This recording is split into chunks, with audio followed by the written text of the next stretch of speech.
ويريكم آياته فأي آيات الله تنكرون.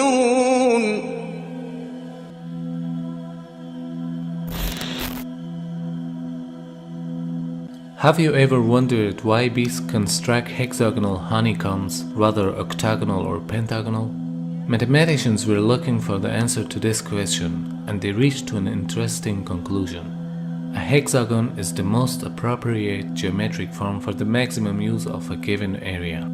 None of the other shapes fit together perfectly to provide more usable area and consume less amount of wax for construction of a comb.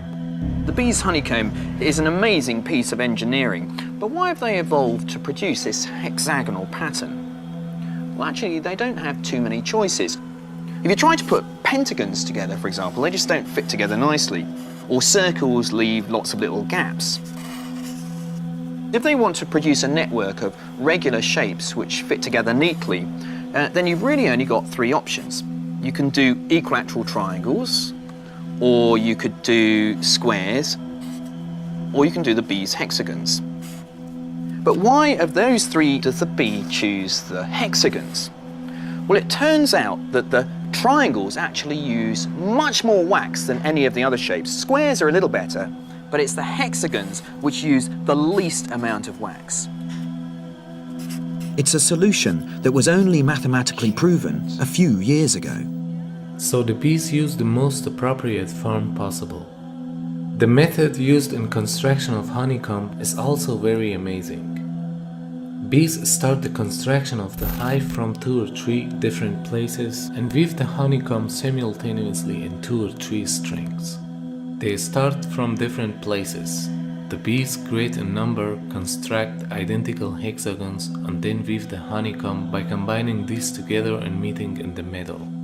The junction points of the hexagons are assembled so deftly that no defect can be found in the structure of honeycomb. Look at this, it's perfect. Yeah. Hexagons here. Yeah, it is amazing.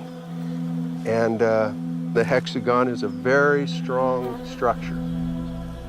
It's an engineering wonder for sure.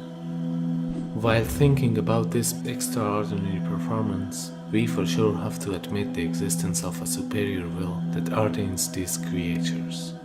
The evolutionists want to explain this achievement with the concept of instinct and try to present it as a simple attribute of the bee. They've just done it for thousands and thousands of years. They were born to do it. They just instinctively know that this is the shape of their home. If there's an instinct at work, and if the rule is applied over all bees and leads them to work in harmony while they are not informed of each other, then it means that there is an exalted wisdom that rules over all these tiny creatures.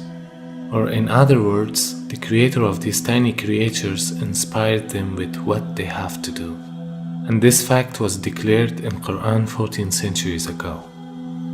وأوحى ربك إلى النحل أن اتخذي من الجبال بيوتا ومن الشجر ومما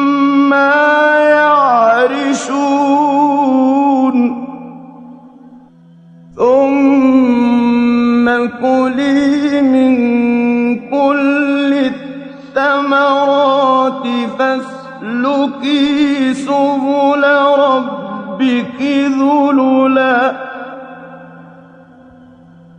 يخرج من بطونها شراب مختلف ألوانه فيه شفاء للناس إن في ذلك لآية لقوم يتفكرون. Furthermore, the worker bees, those who gather pollen and make honey, are actually all females. The male bees do not make honey. This was only known recently, However, the mentioning verses pointed out to this fact 14 centuries ago. The Arabic words kulli, fasluki, and butuneha are all in female forms, whereas the male forms of these words are kul, fasluk, and butunehim. So by using the female moods of these words, Allah subhanahu wa ta'ala informs us that the worker bees are the female ones. Moreover, these verses pointed to another recent discovery.